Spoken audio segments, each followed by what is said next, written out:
Good morning, students. Today we are going to discuss the last part of the chapter Nationalism in India. तो आज जो इसका last topic है वो है the sense of collective belonging. The sense of collective belonging जो कि लोगों को आपस में जोड़ते हैं। नेशनलिज्म यानी कि राष्ट्रवाद, और राष्ट्रवाद कब फैलता है? जब लोग ये विश्वास करना शुरू कर देते हैं कि हम सेम नेशन से बिलोंग करते हैं। इसका एक एग्जांपल हम ये ले सकते हैं कि जैसे जब इंडिया का किसी दूसरी कंट्री के साथ क्रिकेट मैच होता है तो सभी जो ऑडियंस है, चाहे वो किसी भी रिलीजन से बिलोंग करती है, चाहे उसकी कास्ट कुछ भी है, चाहे कोई लैंग्वेज, वो अलग अलग लैंग्वेज वो बोलते हैं, लेकिन वो सभी इंडिया को सपोर्ट करते हैं। वो क्या है? हमारे अंदर नेशनलिज्म है। ऐसे ही कहीं पर जब नेशनल एंथम चल रहा होता है या स्टार्ट होता है तो हम क्या करते हैं? सावधान की पोजीशन में खड़े हो जाते हैं, क्योंकि हमारे लिए अपने नेशन के लिए रिस्पेक्ट है। तो इसी तरीके से जो नेशनलिज्म है वो तब लोगों में आता है, फैलता है, जब हम ये बिलीव करना शुरू कर देते हैं that we belong to same nation. लेकिन हमारी कंट्री में अलग अलग कम्युनिटीज़ के लोग रहते हैं, अलग अलग लैंग्वेज को बोलने वाले लोग रहते हैं, तो बहुत ही मुश्किल है सेंस ऑफ कलेक्टिव बिलोंगिंग को डेवलप करना। तो सेंस ऑफ कलेक्टिव बिलोंगिंग को डेवलप करने में इम्पोर्टेंट रोल प्ले किया एक्सपीरियंस ऑफ यूनाइटेड स्ट्रगल्स।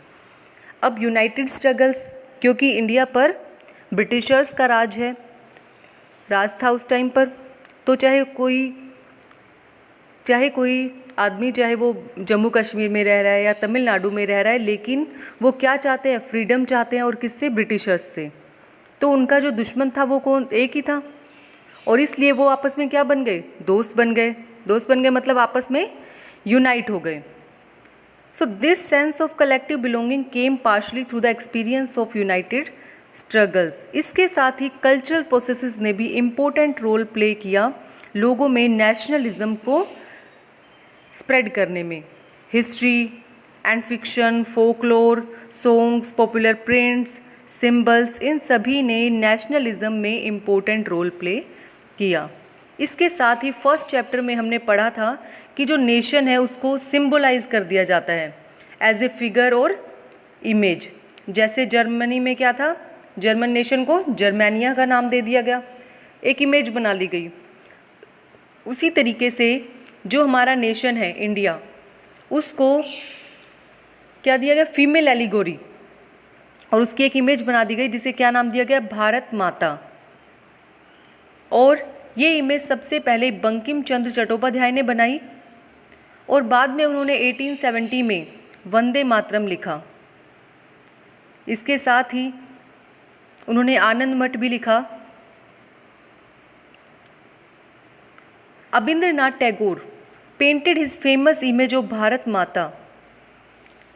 उस इमेज में उन्होंने भारत माता को काम, कंपोज, डिवाइन एंड स्पिरिचुअल दिखाया है।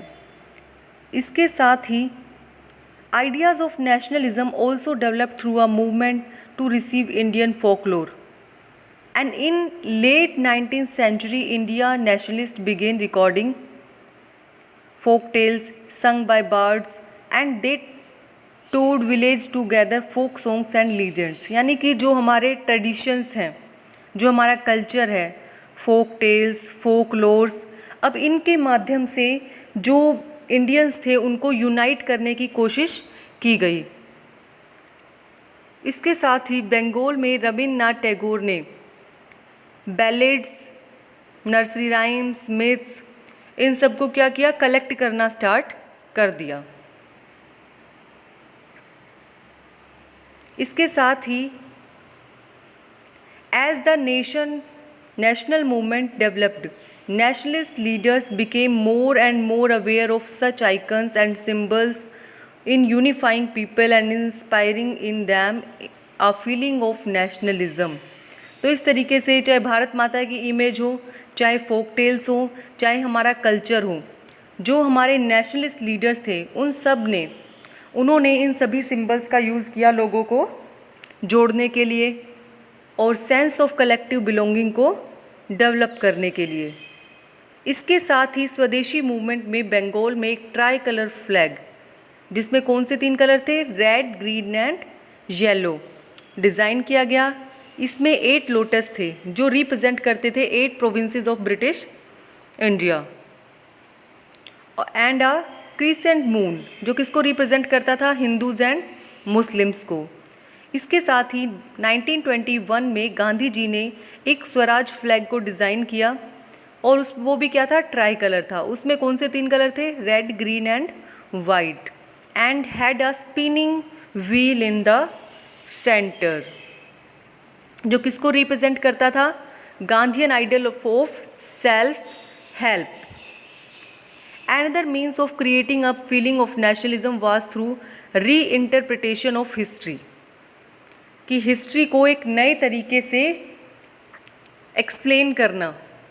By the end of 19th century, many Indians begin feeling that to instill a sense of pride in the nation, Indian history had to be thought about differently, कि जो हमारी history है, Indian history है, उसको अलग तरीके से देखा जाए, वैसा ना देखकर जैसा ब्रिटिशर्स ने हमारी जो हिस्ट्री है इंडियंस की उसको बताया, जैसे बैकवर्ड बताया, उससे अलग सोचना। जो उसमें प्राउड जो हमारी हिस्ट्री का है, या जो अच्छी अच्छी चीज़ें हमारे पास्ट में हुई हैं, हमारे जो पूर्वज थे उन्होंने की है, India's great achievements. They wrote about the glorious developments in ancient times when art and architecture, science and mathematics, religion and culture, law and philosophy, crafts and trade had flourished. This glorious time in their view was followed by a history of decline when India was colonized. These nationalist histories urged the readers to take pride in India's great achievements in the past and struggle to change the miserable conditions of life under British rule. ठीक है, तो जो India का pride था, जो achievement थी India की great, उनको लोगों तक पहुंचाया और उसके जरिए लोगों को यूनाइट किया गया, उनमें sense of collective belonging develop की गई। These efforts to unify people were not without problems. When the past being glorified was Hindu, when the images celebrated were drawn from Hindu iconography, then people of other communities felt left out. तो लोगों को unify करने में बहुत सारी problems का सामना करना पड़ा, हिंदू मुस्लिम्स, क्योंकि अलग अलग कम्युनिटीज़ के लोग रहते हैं, अलग अलग लैंग्वेज को बोलने वाले लोग रहते हैं। तो इन सब प्रॉब्लम्स को सोल्व करते हुए सेंस ऑफ कलेक्टिव बिलोंगिंग लोगों में डेवलप की गई। तो ये था हमारी क्लास 10th के नेशनलिज्म इन इंडिया चैप्टर का लास्ट पार्ट। Thank you.